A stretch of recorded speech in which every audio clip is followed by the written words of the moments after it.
All right. Welcome back, everybody, to another episode of the Golfers Anonymous podcast. Per usual, I am your host, Noah. And basically, what we do on the show is that I'm a golf sicko and I like meeting other golf sickos. So I basically started this show to interview people who either work in golf, have played professional golf, amateur golf, or just love playing golf on the weekends, have some love for the game in whatever shape that takes. Because basically, I found that if I was at a bar, a wedding, a party, any kind of social gathering, and I found one person that played the game of golf, automatically we had endless things in common, endless things to talk about, and you really had a friend for that night, or even maybe a friend for life. So this week, very special guest, we have Johnny from Johnny's Golf Shop. And Johnny, typically how I have folks introduce themselves on the show is we'll do your name, how long you've been playing golf, and then your current handicap. Fantastic. Noah, thank you for having me on the show. My name is Johnny. I've been playing golf for 27 years or thereabouts, and I'm the proudest 14.1 handicap you will find. All right, there we go, man. So typically how I have folks start off is just tell me how you got into golf. I find that people have, very different ways for how they first pick up a golf club. So what did that look like for you? I would probably guess it was just, dad played golf. So I would probably get the little Ike's plastic clubs, the yellow ones, and I would just bash them around the garden. And then, so I was born in Singapore, and spent the first 10 years of my life in Singapore. And how it is in Singapore is it's not a very accessible sport. So fortunately for me, dad was a member of one of the country clubs there, which had golf facilities. So, when he went to go and practice golf, me and my brother we'd go and go to the driver range and practice golf as well with him. And that was just sort of my earliest memories of actually golf proper, if you would so say that. So that's how I first started golf.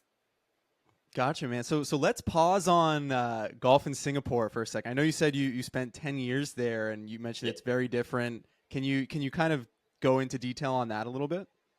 Okay, cool. So it's I think for your listeners that are in Europe as well, they might be very familiar with the system. Just think of it like a driving test, right? So in Singapore, golf is super expensive. Well, actually, let's widen that to a little bit more about Asia in this generalization. Golf is an elitist sport there, so it's not as super accessible. It's not like you can just grab some sets from the thrift shop and roll over to a muni. That sort of culture doesn't exist. You got to be a member of a country club, which usually means that you got to stump up some cash. And then from there, if I wanted to go play golf, I had to go and take a theoretical test, right? I need to learn, there's the rules of golf. It's okay, what does red stakes, what does yellow stakes mean?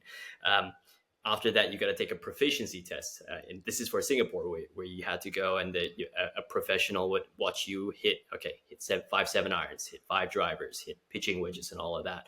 And then you'd be allowed to go play 3 holes on, say, an executive course for X amount of time. So it's just a whole bunch of hurdles that is not an accessible sport, man. So that's golf in Singapore in a nutshell summed up. There are a couple of public courses around there, but I think one of them is being closed down. I do get deep into the YouTube space, but yeah, if anyone wants to confirm that, I guess they'll look back into it with you. Wow, that is interesting. So the part about the rules, that all makes sense. But when someone's watching you swing, are they just looking for can this person advance the ball? Are they making sure you hit certain clubs a certain distance? I guess how hard is there a strict line on that proficiency test? You have to be below a 20 handicap or whatever it is, or is it just an eyeball thing? Oh, look, I don't reckon I saw a single clipboard with a red pen, blue pen sort of situation when I was hitting my shots, or maybe I was just too focused on compressing the hell out of that ball. I think it was just more of a situation. It's you're not just a dud that just tops every ball. So luckily for me, I just strung together a whole bunch of good shots that day, I guess. And yeah, so it's just sort of how to. You're not shanking the ball. You're not topping the ball. You're not going to hold, be a menace to the other country club members when you're out in the course. I think that I feel like that's the vibe. Yeah. Wow, that is very interesting. Yeah, to your point, obviously very different than just being able to walk up to a muni and learn how to play golf just as you go. I mean, some places in America could probably benefit from that, but yeah, that is really fascinating. I'm definitely going to go down that YouTube hole and find out more about that myself. Absolutely. I mean, like the one thing that they do, I guess, teach, and sorry, the one thing that they do teach is like things like unspoken rules such as etiquette. You don't step on people's lines. You don't stand Right. behind someone while they're lining up for the puck. It's technically illegal. You want to stay still. So all that sort of stuff, and rake the bunkers and leave your bag on the right side of the green when you're walking off before you walk off, and that's just sort of they sort of taught you that, and there's not really sort of that stuff for newer golfers, which is something that's I feel like it's just a little bit missing from the game. That sort of that Right. mentorship and maybe having that structure with my upbringing in Singapore and having to learn all that stuff. Maybe that reflected well on me going forward. Yeah, and with golf being, a little bit harder to access in Singapore, is it still like, I guess, how popular of a game is it there? It's tough to say. I've been here for 24 years around, Right. so it's not like my entire golfing career has literally been in Melbourne, say for 3 or 4 years. So I wouldn't be able to say how popular is in Singapore. I know there's a lot of courses undergoing renovations to try and sort of match I guess the whole restoration renovation stuff going around the world. Right. There's a couple of tournaments out there. I know the LPGA goes there, the HSBC Championship out of Sentosa, and that's, I think, I'm rated a top 100 course. So there is a bit of golf culture there, but maybe from a aspect of the participants in it, they may skew to the wealthier side of things. Got it. That makes sense. All right. So then you mentioned that you first picked up a club because your dad played when you were growing up. When would you say you really kind of got the bug? When did you realize that this was going to be a game that was going to consume a big portion of your time? When I realized that classes in university were not mandatory to attend, and I went to the driving range instead. So that was probably, I think that was like my memories of like, oh man, you had a car, I had my license, I could do what I want. There was a sense of freedom, and it's just sort of the clubs were lying around in the shed. And so this was probably, I want to say 2012, 2013 ish. It's probably when I got like, oh, you know what? I kind of do really like this game. And you started dabbling harder into it, going instead of that once every 4 months, you go like once every 2 months, and then once a month, and then once every couple of weeks, a fortnight, and then all of a sudden you're just so deep. You're just so deep into this thing, and you can't get out. Yeah, 100%, man. That's typically how it goes. I feel like I mean, they call it the golf bug for a reason, right? Like you can't once you have it, it's not going anywhere. Oh, absolutely, absolutely. And you know what? It's sort of this thing, and I think you would absolutely see this quite a lot. It's not just like there are different sorts of bugs and sicknesses within golf. You've got the golf architecture sickos, you've got the golf gear sickos, you've got the ones that are dedicated to the grind and the score. And it's so many different little mini tribes, but we all speak the same language of our love for golf. Like we can all go out, it's like it's what you say. You can find someone at a wedding, and it's like they will talk about the score, but you'd be like, yeah, but what about this sort of architecture? What do you use? It's just like there's a common language between that. We all identify as golfers. Yeah, and along that, it's funny you bring that up because that's kind of the crux of like why I started the podcast in the first place. Just because there are, like, to your point, so many different ways you can love golf. Like you said, architecture, the gear, the fashion, whatever it is. And I like how, let's say you have a group of, you have a foursome out playing on a Sunday. You could have one person who's like the architecture nut. You could have one person that's really into the PGA Tour, one person that's, wearing a really cool fit. And each one of those people can like educate everybody else on like the different part that they're really into. And it's like just a really interesting dynamic. Absolutely. I mean, maybe it's my turn to hijack the host role. It's like, what sort of sicko are you? What do you reckon you identify most as? That's a good question. For me, and this, I don't know, this might be like an uncommon one, but I nerd out on like golf history stuff. Cool. So Yeah. like I like most of my YouTube related golf searches will be like just rewatching like the full 4 hour broadcast of like the 2004 Masters when Phil broke through for his first major, or just random epic duels between like Tiger and Ernie or things like that. So I like going down that rabbit hole and just like finding out these like cool little stories, because I feel like with a lot of other sports, at least here in America, it's like everyone knows like about the 2004 Super Bowl or the World Series, but people don't really go backwards like that in terms of golf as much. So I don't know. I find that stuff interesting just because I've like there's so much cool stuff that has happened in the game of golf, and it's all on YouTube. So, Oh, and absolutely. sometimes the modern game kind of lets me down. So I like to live in the past a little bit. That's my Man, and angle. some of the fashion that they rock, and I think so on our simulator in our store, um, in the mornings when we're too busy for coffees, we have vintage YouTube show replays playing. So I think today was 1982. I think it was Tom Kite at Pebble Okay. Beach, but it was just like that's all we go down. That's all we go down is just the vintage tournaments, U.S. Open. Would like to call out the PGA though. They don't have vintage PGA championships on there. Yeah, We've got the dude, they Masters. don't. I know It's what. weird. God, It is man. really Or weird. if someone has all like the VHS or DVD collections, I reckon they could make a killing on YouTube ad money just monetizing that, putting that on. That's an idea for put it out to your 100%. followers. I Do mean, it. dude, the US Open is probably the best about it. They have like anything, and then on top of like the raw footage, they also have like a hour long like mini movie for Yeah, each year, yeah, so that's usually yeah. pretty good. Masters obviously has a ton of stuff. The Open Championship has a It ton. does. But yeah, Yeah. dude, the PGA Championship, you really can't find anything aside from like a few Tiger clips here and there. Like I wanted to watch or like I think I wanted to make a video about Tiger versus God, I'm but gonna blank on his name. Whatever it was like the first PGA Championship Tiger won. And yeah, you really can't find anything Can't about it. find. That's a good Can't point. find. I know there's some players clips if you do look for it. But other than that, I think Shell's Wide World of Sports. Have you seen those Yeah, those are duels? funny. Yeah, those are good. Those ones are good. Yeah. Those ones are good. Um. Well, Johnny. Speaking of like angles in golf, yours is pretty interesting. So why don't you tell us a little bit about Johnny's Golf Shop and kind of give the listeners a little bit of context? What you got going on there. Cool.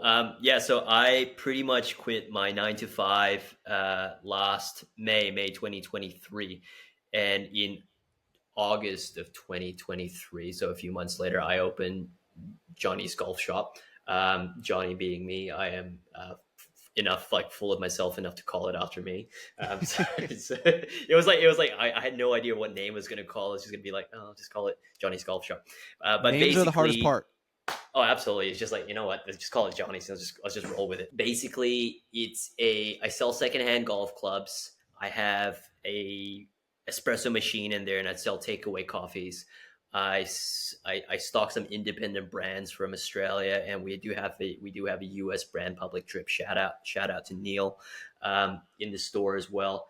And basically, yeah, I've also got a simulator in there where you can try out secondhand golf clubs, and that's pretty much the crux of the shop. From a vibe perspective, I tell the boys that work with me is like, yo, I want this to feel like you've walked into your best friend's living room who just happens to have a golf simulator and a coffee machine and just wants you to have the best time for however long you're there. And that's it. That's all we do. That is all there is to Johnny's Golf Shop. To be honest, when I stumbled upon your Instagram, Yeah. I was like, this guy's living my dream because so my girlfriend and I we went to Italy about a year ago. I wasn't a very big coffee drinker. We go to Italy like a year ago. Obviously, Yeah. I get swept up in the coffee culture of that. And then for Christmas, she gets me like an espresso machine. So I've just been like obsessed with making all these different kinds of drinks. And then I stumble upon your account. I'm like, dude, this guy is living the dream. Coffee shop, selling used golf clubs. I guess what's the origin story? I know you said you left your job, but why was it coffee and golf? What brought you to that exactly? There was no. A lot of people ask me is did you see a gap in the market? Did you psychoanalyze? It's just a crossover. This is like, to be honest, I remember the story. I was driving to dinner. My partner was in the car, and we drove by a for lease sign. And I had been, at this stage, I had been toying up whether I was going to leave my office job, which I'll get back to that. I really enjoyed what I was doing before, but it was time for me to do my own thing. So we drove by the shop, and I just asked her, "Hey, you reckon I could make a living selling golf clubs or like golf clothes?" And she's like, "Yeah, probably." And I was like, "You reckon I could put a coffee machine in there as well?" And she's like, "Yeah, absolutely, go for it." So Karen was absolutely supportive of us, of me pulling the trigger on it, and that was literally like the origin story. There was nothing more to it. There was no sort of, some of the other intangibles that it's had come and discovered along the way of what the golf shop does service. It's just like I thought of nothing of that. It was just literally full send, man. Full send. It's a drivable par four. You're pulling out big dog. You got to do it. What have been like any like challenges you've run up against running the shop, or like any like crazy things you didn't know about what that would be like? Cool. So yeah, it's just sort of that. There's a lot of learning. There's a lot of learning on the go, in terms of from a dealing with from the legal stuff, leasing side. So the number one thing I learned is that if you don't have any idea, pay a professional to do it, or like just save your time, save your money, save your effort, and if you can, pay a professional to do it. So like getting like learning. So I know about leases only because it's just like there was a lawyer there to guide me through that. So just like little headaches from running a small business perspective is just like those were the challenging times. Even if we were to look at a second shop, I know exactly now. It's like make sure you get the builder in for the first before you sign that lease, because he's going to find out you don't have a fuse box in your property, and that's in the adjacent property that's also up for lease. So you're going to have to like break your way in or like call a real estate agent. So things like that you don't think about, but you just learn. So I guess watch out for my ebook, and I guess I'll sell how to start your own golfing coffee shop, and we can make dollars off that. But yeah, there are always like little challenges like that. Figuring out that sort of, my background isn't in retail as well, so having to learn that whole thing is just like, stock on hand, you got to move that, and all that stuff just sits there and just chews up your cash. Cash flow is king. All of that small business stuff that much smarter people on YouTube can tell you about. So it's learning on the fly, really, and that's and it's still learning on the fly, but I'll enjoy it. I enjoy it. So tell me about like what's the process for sourcing the used clubs and things like that? Like where are you finding these sets most often? We can take a step back here and just understand the Australian market. Australia is like, I think, 2% of the global golf market, just in terms of the amount of new club sales that comes in. So we're a very, very underserviced market. I would say underserviced. Maybe that's not the right word, but let's put it this way. During the pandemic, when all the supply chain issues were sort of like you couldn't get your hands on Titleist clubs or whatsoever, anything that was ordered in Australia from like say like, hey, we need some dynamic gold shafts into these clubs that are being built in Australia, those would get rerouted to the bigger markets, because we were just like, it's a 2% thing, it's tiny. So based off of that, of like how Australia is just such a small market, the quality of used clubs that we have here aren't great as well. So think of like people are still selling Ping I2 knockoffs for about the equivalent of $500 if you do the conversion rate. Like that's the sort of stuff that we're dealing with. So based on that, where I get my stuff from is I go like three ways. Like one way is where people bring it in and you go, hey, I've got some stuff to sell. Usually that's the hardest way, because people have way higher expectations of what it's worth than versus what the actual market rate is worth. And also people overestimate my club's in great condition. It's like, bro, you've got like a giant dent on the toe of your driver. I don't know how the hell you've hit it there, but that's not in great condition, man. I'm sorry, all the best. So that's sort of like, there's tough conversations to have as one. Letting them understand is like, I got to pay rent, I got to pay this and that, and pay taxes. So this is really what it's going to be worth. You're probably better off a marketplace. Second way is where we got a couple of big box golf stores around, so things get traded into them. And from that perspective, I just come in and I ask, hey, is there anything from a secondhand perspective that I can package up and do a deal on? And then, you sort of have a number in your head, figure out what things are worth, and you sell it off that way. And then third way is actually I do some importing as well. So just having the right contacts around in different markets. So like say, for example, from my time in Singapore, some people in Singapore. And the thing with Asian markets represents quite a lot of where my business is, because it's such an elitist sports, they turn over clubs so quickly. It's a status symbol thing to have the latest T150 irons versus the T150 irons that was released last year. Or the new TaylorMade Red Bull Racing collab. It's like someone's going to pick that up. So some P790 that was from a 2024 model is just going to pop up. And so it's like you just sort of work your way through those networks and then you bring them in. So that's the 3 ways I source my clubs. So if anyone from Melbourne, Australia wants to open up a second golf and coffee shop, that's my secret there.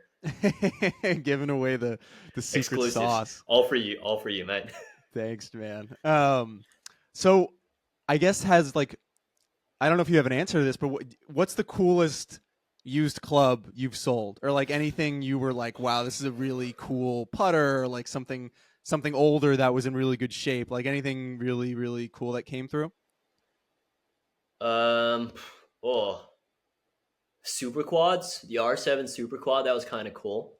Although I'm pretty sure I like lost money shipping that to rural Australia. So again, it's like Australia is like this giant island with 2% of the island is actually like built up. Everything else is desert. But there's some people in the middle of the desert playing golf, which is absolutely awesome. But shipping costs kill me. So the R7 is like, I love it, but I also hate it that I sold it for that price. Other than that, no. Just some cool old Nike stuff. I don't know. The Nike stuff is cool. Whenever I see people with Nike clubs, I'm like, dude, you don't know how like valuable those are. I don't know what the price would be, but like in my mind, Nike clubs are like way up here just because you never see them anymore. So I can't say what the coolest club I've sold was. I don't think that was a clear answer, but one of the coolest sets of clubs that are brought in, I think, were like stuff like the Tiger Woods Nike blades that someone brought in. It was just like the Vapor Pros or something. No. We're talking like when he first signed. Oh, like okay. Went all the way back then. And so I think he brought in 2 sets of Nikes. One of them, he's like, you can sell these ones on consignment. And then the other one is just like, can I sell this one? Or can I? And I full on wanted to buy them. And he's like, fuck no, man. You are not getting your hands on this. So that was probably the coolest clubs that I've seen from that perspective. But, you got tons of other cool stuff. You got some little Japanese domestic market product stuff that doesn't make its way out to anywhere outside the world. So, like Yamaha make golf clubs, Yonex make golf clubs, some of that stuff. So it's really an educational piece as well at the same time. So I'm like very, very fortunate that people also want to bring clubs to me and show me. It's like, yo, Johnny, you got to check out what I saw. It's just like, and that's like wholesome and awesome, really. Right. That's cool, man. So last question on the golf shop. Do most people come in for coffee, or do they come in for golf, or is it pretty much always like a crossover? So prior to my office job, I was actually a hospitality lifer. I spent 12 years within the hospitality game, slinging coffees and being, culminating with being a general manager of like a multi-venue coffee shop. So hospitality is not foreign to me. I know exactly what it needs to do to make it like a really good coffee and know what it takes to do, like provide good hospitality service. Where the shop is, we're across the university, and that's not by accident as well. The university is like, students need caffeine, professors need caffeine, people that run the university need caffeine. So from that perspective, we've got like sort of this community where it's just like, you've got coffee people, you've got golf people, you've got crossover. But again, we come back to that concept of the living room. It's like, I don't care if you don't like golf, man. If you want to come in for the coffee, come and hang out for the coffee. I want to make you coffee. If you want to say like, oh, golf, that's interesting. The coolest experience are people that come in for a coffee and go, I've never swung a golf club before. And like, do you want to do it? Let's do it. We'll fire up the sim, and then they have a hit of it. And you sort of teach them. And then, when you first, like you see someone first compress a ball and it clicks and like, oh, so we're like super fortunate that we get to see that on the regular, and we're super blessed that we feel as like they've had their first golfing experience at Johnny's, which is awesome, man. Yeah, that's really cool. I mean, that's a good point. Like seeing someone, obviously someone first picks up a club, they're gonna chunk a few shots, but once they hit that first ball in the air and hear that, like you said, that click, it's like, they're like, oh, I could do this every day.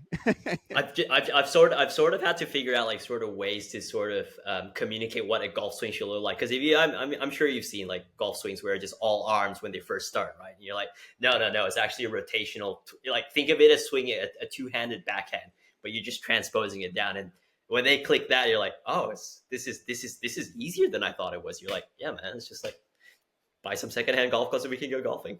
Yeah, totally, dude. I mean, hey, man, if you're ever looking to open a second location over in Boston, well, you know where to find me. I'll gladly be your champion. We'll figure it Well, out. we're thinking. I always think of this quote in like The Dark Knight when Bane is at the bank and is like, "Let's go mobile." I'm like, "Oh, let's just get a tour truck and let's take Johnny's mobile, man." So that's all great on the coffee and golf shop. Like I said, living the dream. I think it's awesome what you're doing. I also love your Thank you. video series about like that you've been doing recently. Like I think it's just basically like if you don't play golf and you're looking to get into golf. Like I love those videos you're doing. I think those are really cool because I think it is like even though golf is in essence like just get some clubs and go to the course. Like there is like how do I book a tee time? Like what kind of clubs should I be getting? All that stuff. Like that's really important Yeah. information for people No. as well. Thank you, man. Like Um, we're trying to do more of that informational sort of stuff as well because we're in the front lines and we get the same questions as well day in day out, and it's just sort of like, well, if they're asking these questions, does it mean that the resources available online aren't really doing a good job in articulating the answers that need to be?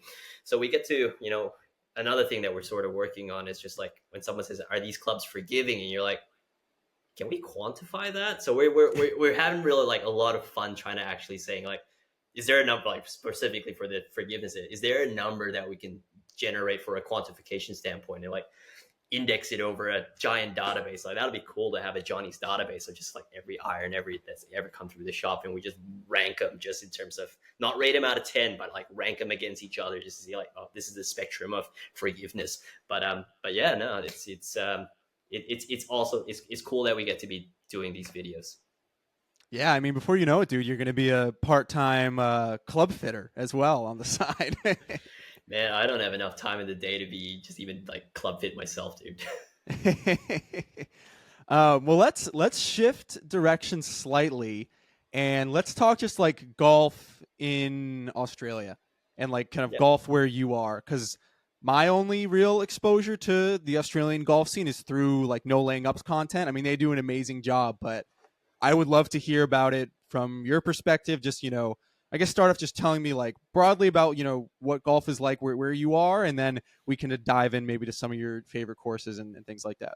Yeah, absolutely. So I guess if you're familiar with the no laying up content, that's just like the greatest like springboard into what I guess the premium golf experience like is in Australia, other than like say the Bondi stuff, which is pretty much like a $20 Australian dollar, which I think translate to, I did the conversion like 30 US dollars.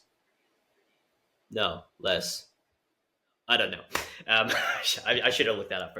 But anyway, it's just like you got the really premium stuff that everyone says. So you got your Royal Melbournes, your Kingston Heaths. Um, with Melbourne specifically, Melbourne has this thing. You think you're familiar with the term sandbelt? Yep. So basically, it's a bunch of suburbs that were in the ice age, were just underwater, and when the water receded, that was just massive sand deposits. So it's the craziest thing that you're just driving through, like say downtown suburbs, and all of a sudden you've got Royal Melbourne, a top 10 golf course in the world, just there, surrounded by houses, and it's just sprawling this 36 hole plot. And then next to it, you've got like another top 100 Victoria Golf Club. And then across the road, you've got Sandy Golf Links, which is like the public version of run by the greenskeeper Royal Melbourne. So Melbourne is, I guess, quite famous for its sand belt region, where it's just built on sand. The shit just drains right through. And it being built on sand is like you see sort of that famous edging where it's like the bunkers are cut directly into the greens because we can't. It's just easy to make bunkers, just dig down. So that's just sort of like the sand belt aesthetic that sort of has been making its way across the world. I think that, again, coming back to the no laying up boys, one of the episodes where they're in Scandinavia, I think it might have been Visby or one of the other ones where they just reference like some of the guys say like, yeah, we took heavy inspiration from the sand belt sort of style. So in my opinion, Melbourne could actually be a top 10 golfing destination in the world. It's just really hard to reach for majority of the population. From Boston, I would say is a 30-hour transit time, maybe Something like that. yeah. So that's I guess what the Melbourne golf scene, and pretty much like say Royal Adelaide as well. Some of the stuff that's in Adelaide is all built on a similar sort of, I think, soil type. Sydney is sort of this different thing. You've got some really stunning coastal golf built on top of cliffs. So like New South Wales is just like you've got the sheer drops built onto cliffs itself, and then you got some mixtures of like some really good mountain golf courses and some like parkland golf courses. So there's a wide variety to say. But having chats with like golf architects to come into the shop is like, yeah, while we have like really good, like say top courses, we don't have the depth that say America has. We didn't have exposure to Seth Rayner running around and just dropping out template holes left, right, and center. Right. We didn't have Donnie Ross coming around and doing his little turtleback naughty Donnie greens. So there's this massive gulf in between. And then we've got like sort of like almost the boom architecture of the 90s, 80s, and early 2000s, where it's just like Greg Norman was going and chucking out stuff, and whether or not it's good is subjective. Some of his good courses, some are bad, but then you also had former players like the late Peter Thompson, who won 5 majors, 5 British Opens. But does that translate to him being a good golf architect? Not really. So it's sort of this weird sort of situation. And yeah, I think that's what the golf architect scene's like. I can elaborate on like golf course prices, because I think it's really interesting versus like say the US model of country club membership. Yeah, I mean, let's definitely get into that. I mean, you bring up Naughty Donnie. That's a Donald Ross course right there. Boston, we're very lucky. Like George Wright, yeah. I think that was again, no laying up. TC may have done something about George Wright. That's like a crazy busy course, isn't it? George Wright is really cool. So they were originally going to build it as a private golf course, and it was like one of the later designs that Donald Ross was going to do. And then like the Great Depression happened. They didn't have money to make it a private club. So the city of Boston just bought the land and they made it into a public golf course. But it was still like the same private design that Donald Ross had been paid to do.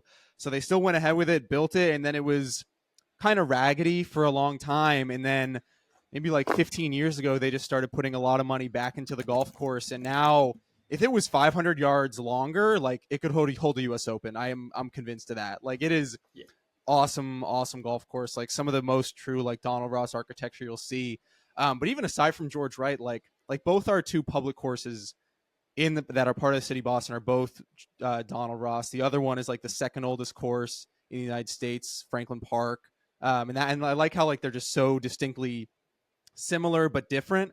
Like they give you a completely different vibe. Franklin Park has more of like a practice culture. It's much wider and friendlier to beginners. But then, so you go over to Franklin Park, learn how to golf, and then you go to George Wright to kind of get your teeth kicked in a little bit. But yeah, like we have so many courses just around Boston and like New England in general that are Donald Ross. So it's fun to like, kind of make your own little Donald Ross trail. And then obviously like he did a lot of really good private golf courses in the area, which I'm still trying to crack into a little bit. But even his public stuff is so fun to see. Yeah, I mean, I talk about like Royal Melbourne and Victoria, but those are like firmly private courses. And it turns out when you own a secondhand golf shop and you're pretty much seen as like a used car salesman, you don't get the invites, man. The amount of Kingston Heath members that come in and go like, oh man, have you played Kingston Heath, which is the number 2 golf course in Melbourne, or some debate is number 1. Have you played Kingston Heath? I'm like, no man. It's like, are you a member? It's like, yeah. It's like, oh, you can take me on. It's like, I ran out of guest passes. I'm like, I'm happy to pay the guest. I'm happy to pay the guest fee, man. Just get me on there. I took a test in Singapore. I know etiquette. Trust me. Yep, exactly. Oh man.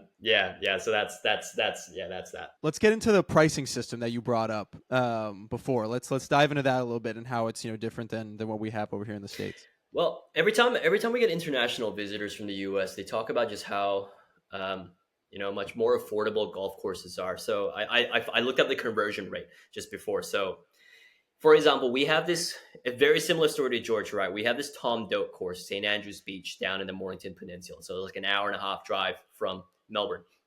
Started out as potentially it was going to be a private club, gated community, and there was that, but that fell into hard times, and so it became traded as a public. That Tom Doak course is about $65 US to play, right? And that's just one of the cheapest Tom Doak courses in the world. And if we extrapolate that to like, maybe I'll throw it back to you. What's a really private club in Boston, and what's like the joining fee, and what's like annuities? So I live very close to, or not very close, but I live relatively close to the country club in Yeah. Brookline where they had the Okay. US Yeah. Yeah. Open Yeah. in 2022. So that's probably the closest thing. I don't know hard numbers, but I'm pretty sure initiation is like 500,000, and then yearly dues are like at least 100K. Far. Okay. Cool. So I, like I I, don't I know guess that to be yeah. exact, but that's ballpark. That's ballpark, but then that's like the top echelon. But what we say, like a middle echelon would still be like a 100K to join, maybe 50K to Yeah, like join. 50, 100K initiation, then maybe 5, 10 grand a month, something like that. Cool. So Royal Melbourne, top 10 in the world, and I'm probably gonna. This is ballpark figures again. They don't dish this information out. You just sort of hear through the grapevine. It's 20,000 Australian dollars to I think join, and that I'm just looking it up. That's 13,000 US dollars just joining fee. Wow. And then your yearly dues is about maybe 7,000 Australian dollars. So that's 4,500 US dollars. So this is a top 10 course in the world. That is just, it's just infinitely cheaper to join, say Royal Melbourne and versus, or just a really nice private course versus a sort of the middle tier sort of courses out in the US. And people are very shocked by that. Um, and then at the same time, it's just like when you play at these courses, um, you've got all walks of life playing. It's not just the super rich CEOs. You got CEOs playing with plumbers, and they just don't care, man. They don't care who you are. It's just like you're a golf sicko. I'm a golf sicko too. Let's go and battle it out for 18 holes. And that's just sort of is I guess it's also very indicative of Australian sports culture. It's just like, let's have a go, man. Just get in. You want to learn how to play cricket? Let's go play cricket. And that Right. was it's yeah. So that's maybe like sort of the culture, and it's like just have a go. Yeah, that's really cool. So back to Royal Melbourne now, because you got my gears turning. Is what is there like a big wait list? Because again, going back to like the country club or a lot of these really nice private clubs around Boston, like even if you have that much money, good luck even getting on the wait list or getting someone to refer you Yeah. or whatever it is. Yeah, so there'll be a wait list, and I think the wait list may, depending on like age cap. If you're like a young player, about like say you're 18, 19, 20, and you play off like scratch, is very some of these big clubs. We have this thing called pennants, where it's just like we play like clubs play club intra club matches, and it's just like within leagues. So they'll like say, yeah, come in and you just play pennant for us. So it's like Okay, a lot of people's they meal want to ticket add into to like their the really. squad. Oh god, yeah, god, yeah. I'm just like, hey, if you ever need a 14 handicapper that owns a golf shop, I'm your guy. I'm your guy. Um, but then also it's like for Royal Melbourne, I think the wait list maybe, and fuck, I'm gonna get this wrong and get roasted by you. Have tons of Melbourne viewers, listeners. uh, Maybe We'll we find out will if I now. get roasted on this.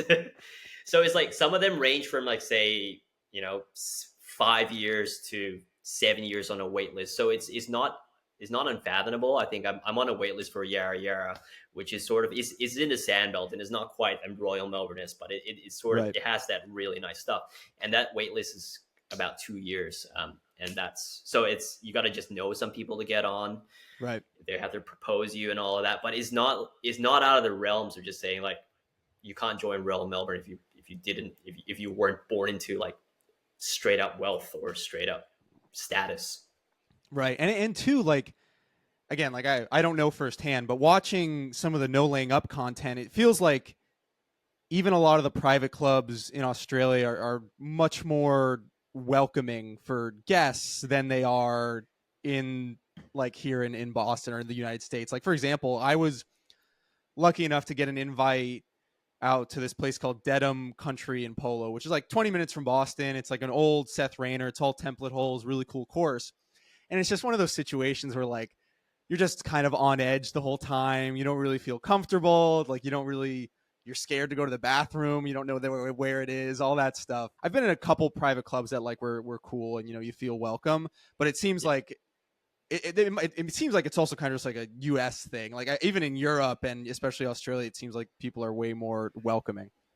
I think we're a very proud nation just in terms of, oh man, we want you just to have the best time when you come down, right? Just come down, have a beer, have this, have that. Oh, have you seen this? Have you check out this tree? This tree is sick. And it just sort of it's sort of like, you know, we just want to welcome you, and especially from an international guest perspective, right? Say for it's a lot easier for to fly down to Australia and say like, hey, can I play at Royal Melbourne? And they'll be like, yeah, cool, just come and pay the international guest fee, come on through, and Really? they'll still show you a really good time. Yeah, they'll be like, yeah, they'll I wouldn't say they roll a red carpet, but they would be like, oh, here's the locker room, here's what you need, let us know if you need anything and all of that, because yeah, it's just proud of it. We're just proud of the courses that we have. So tell me your favorite course then. This can be something that you play Oof. every day, or it's something you've played once. God, there's this course out in it's probably about a 50-minute drive northeast of Melbourne. It's public as all hell. Just like, yeah, you can see it sets a theme about like where I'm allowed to play and where I'm not allowed to play. It's called Growling Frog, and what it is, I think green fees equivalent is probably about 35 American dollars, but it's just basically out in the middle of a paddock with just mountain views everywhere. You don't see any houses built in because we haven't started building out that way yet. It's serene. It's like, wow, I'm in the middle of nowhere. I see no one else, and this is just a golf course that's awesome, that's built out here. But I also, I also think I really like that course because emotionally, or like, I've got an attachment to that course. That was the first course that I'm like, you know what, this looks interesting. I'm gonna go out of my way and try it. And it's not an easy, like 50 minutes is like, yeah, it's kind of easy, but it was like you still have to make an effort. It's just like, wow, Right. I made the effort to go and do this. So I think my golf architecture sicko-ness came from like visiting that golf course, or part of my love for the game actually developed from going to this golf course, because golf is like sort of, I realized that golf is this tool that you could use to explore other areas or take you to places that you have no real right going to. But then also at the same time, it's like, because you're there, you discover this awesome bakery, you discover these awesome people that you met there, also potentially from Melbourne. It's just like, there's so many things that golf brings outside of golf to you. And I think that's why I loved Growling Frog, because it made me realize that there's more to golf than golf. But if it wasn't for golf, I wouldn't have discovered these experiences. Yeah, I love that. I think that's like whenever people ask me about like golf trips, right? Like because golf trips, you typically go to like some pretty random places. Like I was just in like rural Wisconsin in at the beginning of September, and you tell people that it's like why, and they're like, why are you going to Wisconsin to golf? Shouldn't you be going to like California or Florida? And I'm like, little do you know, first of all, Wisconsin is like the number one public state for golf, but two, like in my mind, it doesn't I kind of prefer to go to some random place that like nobody really knows about, just because to your point, you might discover a really cool golf course, but on top of that, you'll probably meet some really cool people, you'll probably find some really interesting restaurants, coffee shops, whatever it is. And if you can just like embrace like whatever that local scene is within like the golf mecca that you're going to, you end up finding some like really cool things.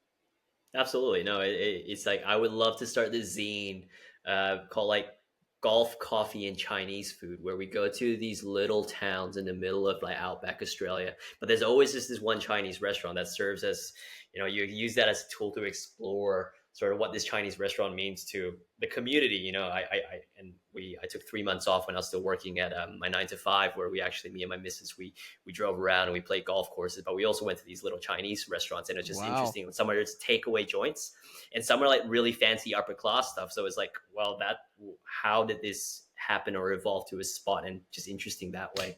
And then of course we rate the sweet and sour pork, right? You got to do that while you're there. Dang, man, I gotta come to Australia and just hang out with you, man. Bring me to all Oh the man, cool spots. anytime. Anytime, man. Anytime. I'll take you to the best sweet and sour spot 3 hours outside of Melbourne. Hell yeah, man. So you said what was the course called? Growling Frog. That was it. Growling Frog. Growling Frog, yeah. So it was built in 2004. This guy called Graham Marsh, and he's probably got a few courses around Asia. Never made it out over to the US. It's not built on sand, unfortunately. So like I avoided like the plague in winter. It just becomes a bog pit. But other than that, it's really cool, flat-ish land movements. Long walk though, very very long walk. You gotta if we don't generally take carts in Australia, but Right. this is like one of the courses where you'd be like, you could probably take a cart. Like some tee to greens are about 250 yards. Oh wow. Yeah. That'll add some time to the round walking. The steps are out. My calves are like massive after I walk, and it's just a good workout. Well, dude, it's actually funny you bring that up. So I'm the same way. I like to walk whenever I can, unless it's maybe a place like that where it's going to be a long ways between tee Yeah. boxes or like green to tee. Recently, just like my girlfriend and I, we've just been walking a lot, like outside of golf, like just trying to get our steps in, whatever, for the sake of fitness, whatever. She's like, pull up your like Apple Health app to like check how many miles you've walked, and like my miles walked average is like just so much higher than hers just because of golf. And she's like, I never see you walk. I'm like, I walk like 8 miles every Saturday and Sunday. And the course is only 4 miles. I just zigzag that bad boy all the way up. No, exactly. Yeah, you don't know where I'm going. I'm going on an adventure out there. I'm exploring places.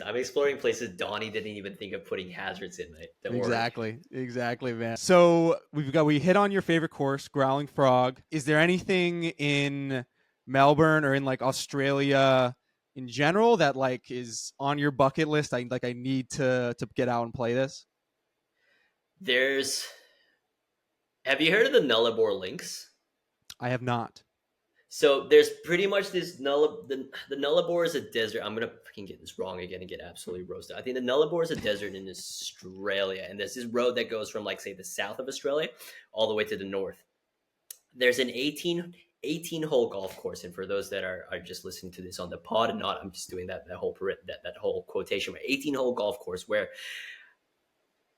over the course of like 1,300 kilometers, there are some little holes on the roadside that you stop and you play. So you'll hit off like AstroTurf onto a sort of a dirt green, and you putt, and then you get back in your car and off you go again.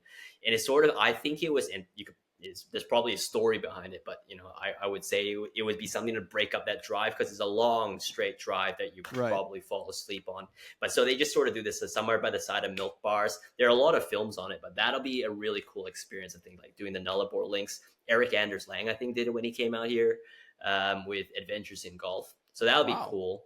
And then while in the desert, Coober Pedy is a desert golf course, and is the only golf course with affiliate links with St. Andrews.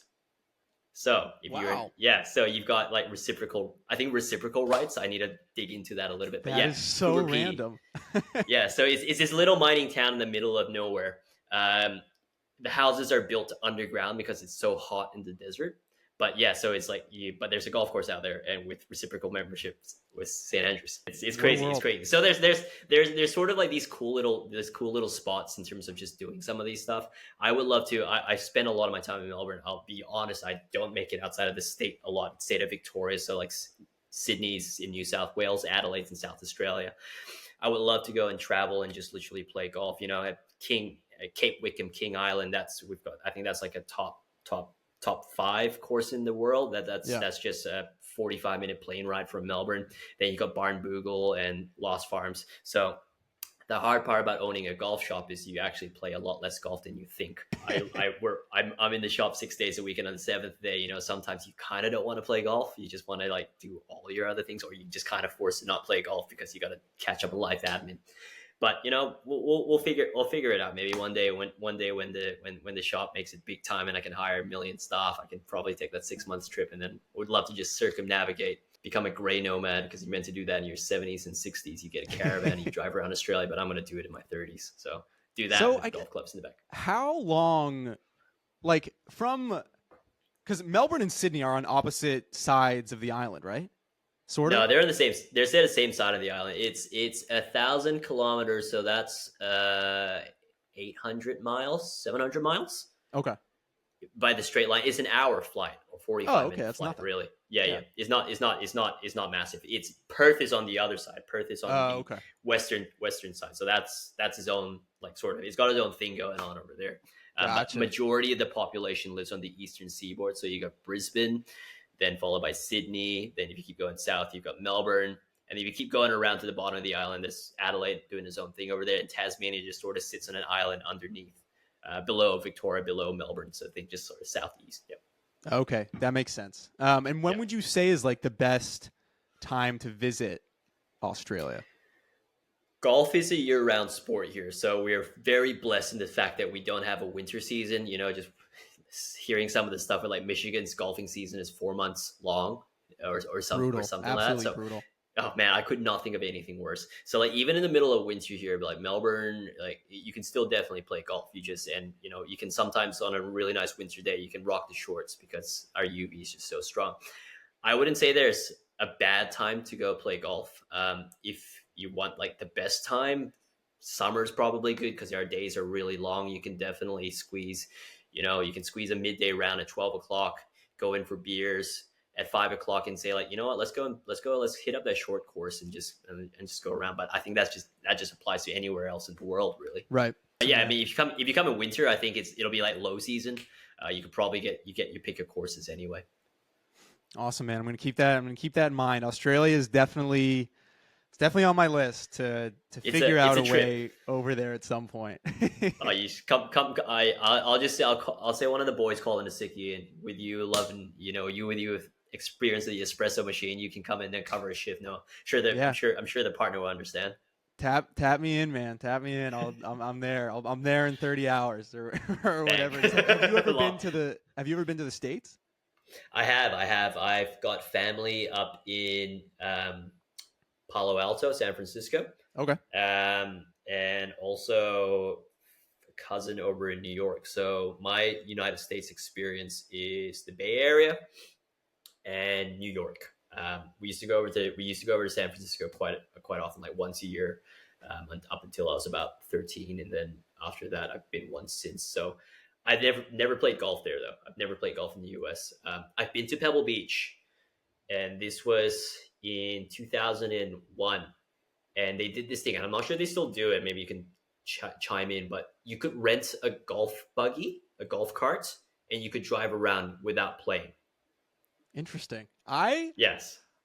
I've never heard of that. I thought if I had to guess, just because golf is so popular now, maybe that like isn't a thing, but maybe it Yeah. is. I don't know. It sounds dope. It was. I don't think it doesn't make sense for it to be a thing now, because just imagine me on a tourist just absolutely just going hog wild down the Yeah. middle of the 18th, or like just sending it off like back to sixth green onto seventh. Um, so See, yeah, that's the we type of thing that they need a golf proficiency thing for. Like, if you want to get in the golf cart to drive golf around Pebble carts. Beach, we got to see you hit a couple shots. Absolutely. No, so they did that. We did that when I was like, yeah, when I was 11 at the time, I think. So yeah, we've hit up Pebble Beach. Dad, my brother was in dad's cart, so Zach got to drive around Pebble Beach. I was with mom. I love you, mom. She was she's very risk averse, so I wasn't allowed to drive around Pebble Beach, and not at 11. It was just like, what if people saw this 11-year-old kid just driving around Pebble Beach? But it was really cool. It was a really cool experience. The pro shop was really actually super welcoming at that time as well. So, but yeah, haven't played golf in the U.S. I mean, obviously, there's a lot of good golf in a lot of different places in the U.S., but it's probably hard to beat like that Monterey Peninsula area. You see Pebble Beach, Cypress, all those places. So I'm going to throw this question to you now. If I were to go to the U.S., and you fully understand you can't see everything. It's like, would I go to Bandon or should I go to Pinehurst? Oh man, that's a Between the two, really, or really good question because so I've never been to Bandon, so it's hard for me to speak on that, but I have been to Pinehurst. And me personally, I think, dude, that's a tough question, man. So yeah, right now in my life, I want to go to Bandon because I haven't been there. But like, if you were visiting, I think I would actually tell you to go to Pinehurst. One, because Bandon is kind of in the middle of nowhere, nowhere. Yeah. and I don't know, maybe that's a crazy take, but I think I personally would go to Pinehurst because of the history. Like, I think, again, going back to like what really gets me going about golf, it's like the history aspect of it. And those courses in Pinehurst, like you could have an amazing trip and not even play number two. Yeah. Like Mid Pines, Southern Pines, Pine Needles, those are all like classic Donald Ross courses. Then you go 20 minutes away, you have Tobacco Road, some of like the craziest golf you'll ever see by Mike Strands. And just like the whole like vibe of Pinehurst, just like the town in general is so cool. Like the whole town literally just runs on golf, and like everyone there is on some kind of golf trip or something like that. And yeah, I think just like being able to play a course as like historic as number 2, that's why I would lean that way. And it's probably a more affordable trip, to be honest, than Bandon. But yeah, I would lean Pinehurst, but that might be Yeah. a bit of a hot take. I would also lean Pinehurst way. I think for me, just reading what I'm reading, like Bandon, you're in Bandon, you're stuck in the resort, you're beholden to like say you can only do the resort activities. I want to go out to the town and just like see what's about. I want to hit up the Right. diners. I want to hit up the local coffee shops as well. So yeah, I was like, and looking at Pinehurst, it's just like, oh man, I would love to hit off that pine straw stuff and absolutely, or just be on the wastelands and be on the little tufts. That history aspect of it as well. That seems pretty sick. Well, it's just really cool at Pinehurst. Like you basically, like, obviously you can stay on the resort, but you can also just like rent an Airbnb that'll just be like our Airbnb was right next to like the third course, like the fifth hole. So at night, like you can just walk out, and there's like no, like it's not really next to a city. So like you just walk out on the course, see the stars, everything like that. And the cool thing about Pinehurst, to your point, like it's not in the middle of nowhere. You could drive the hour up to Raleigh or drive down to Charlotte. So like there is like some cities you can get to, but or like Bandon is truly in the middle of nowhere. And my friends who have been there, I'm like ragging on Bandon like it's the worst place ever. But like, he said like it's really hard. Like let's say you're out playing 36, God forbid, like 54 holes. Yeah. Things just like close relatively early, and if you don't have like a dinner reservation at one of the restaurants on Bandon, it's just really hard to get food because everything closes at like 7 or 8 because it's just like this small little town. Yeah, yeah. It's just little things like that you don't even think about. Is there maybe another golf trip that is like outside of the Bandits, outside of the Piners that into like someone from Australia should consider? Yeah. I mean, Wisconsin was really, really cool. Wisconsin like completely blew my mind. Like the quality of like public golf out there is just amazing. It's really affordable. There's like tons of different routes you could take with it. Obviously you've got like Erin Hills, Whistling Straits, but then like dozens of other courses on top of that. So Wisconsin, I think, is really cool. There's also something cool called like the something Jones. I can't remember the designer. Trent Whatever. Jones There's Trail, RTJ yes, Trail. yes, that Yeah. down in Alabama. That is on my list to go do at some point. I don't think you get like the top tier like level of golf that you might get at like Bandon or in Wisconsin, but I think just like that kind of like road trippy feel to it could be pretty cool. But hey, man, there's a lot of good golf up here in the Northeast. I could build a pretty cool golf trip for you up around New England and New York. You absolutely should.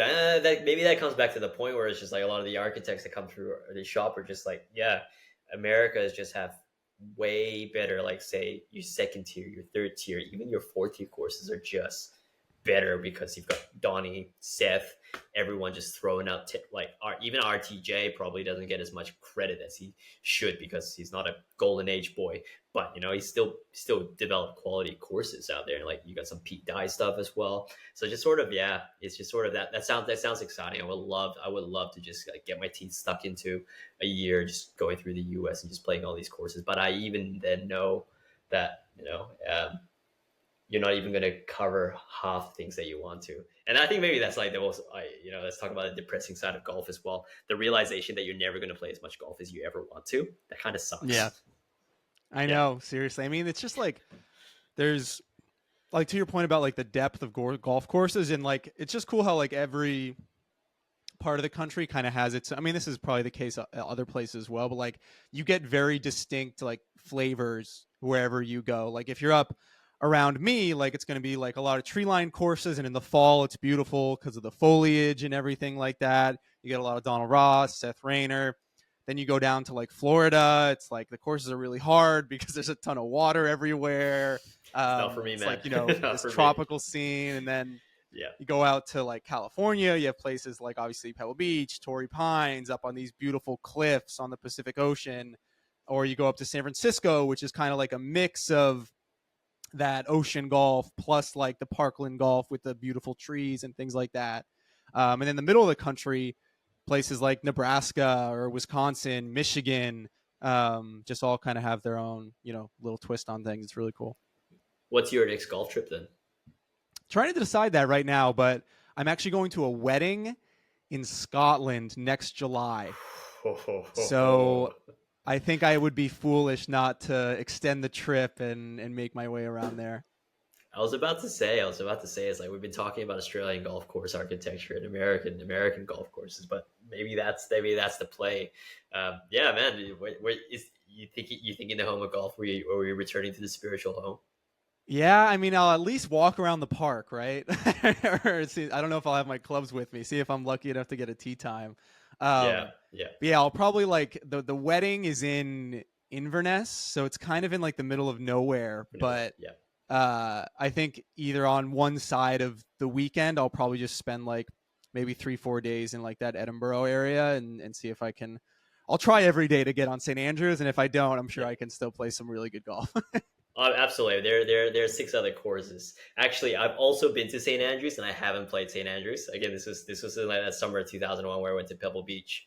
Actually, not summer 2001. It was in the same year. We were there on say Boxing Day, and it was blowing sideways.